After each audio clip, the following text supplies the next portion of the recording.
Cold has always been the real enemy. Not hunger, not darkness, cold.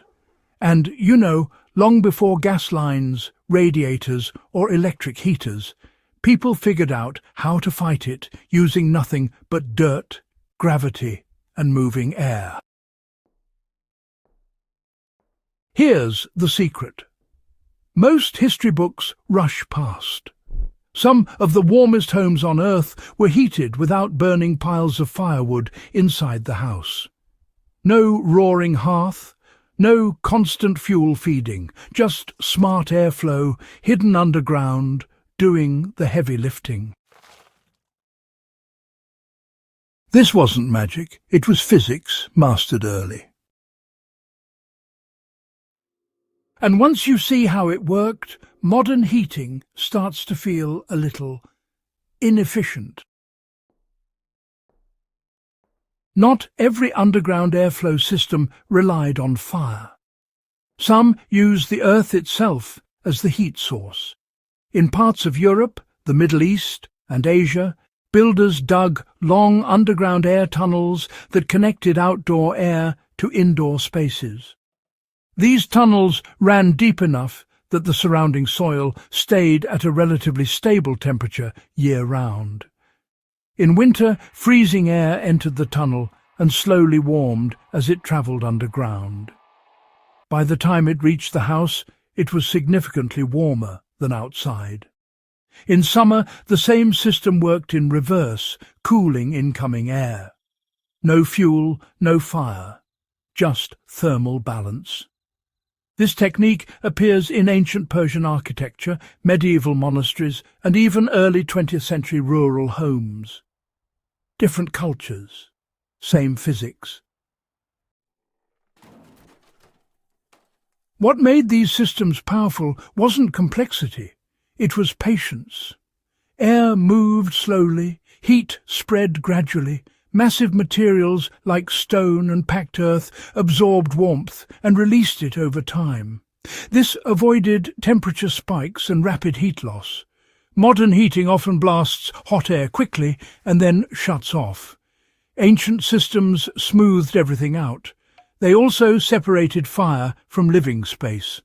That meant less smoke, fewer accidents, and better indoor air quality long before anyone understood the science behind it. Because heat travelled through channels, not open rooms, it reached places fireplaces never could. Floors, walls and sleeping areas all stayed warm. This was whole house thinking, centuries before central heating. In cold regions with limited forests, burning wood recklessly wasn't an option. People had to stretch every log. Underground airflow systems made that possible. A short burn could heat a home for hours, sometimes overnight. Archaeological evidence from Roman Britain and northern China shows hypocausts-style systems in areas where wood was expensive or scarce. These weren't luxuries, they were survival tools. If you lived through a winter with limited fuel, this kind of efficiency could mean the difference between comfort and catastrophe. This ancient knowledge never fully disappeared. It went underground, literally and culturally. Early 20th century architects experimented with earth tubes and passive heating.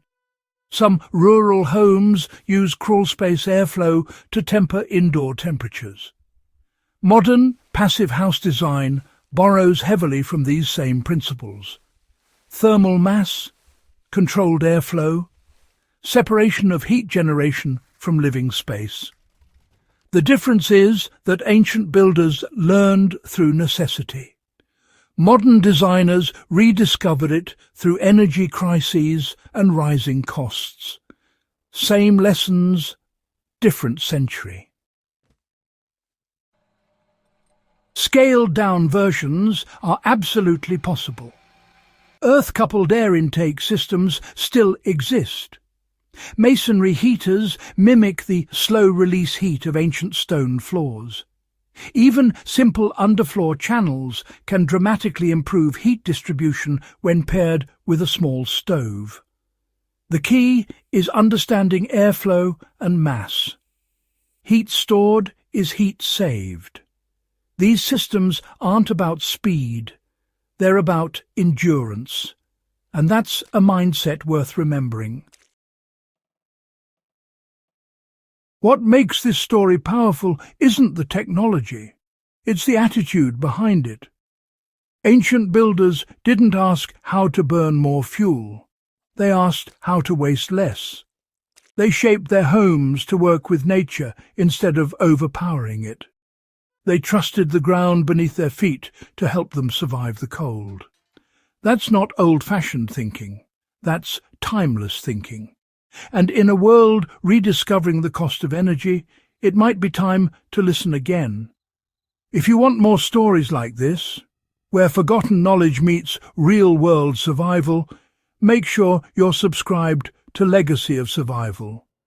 Like the video if this surprised you, share it with someone who loves hidden history, and stay curious, because the past still has a lot to teach us.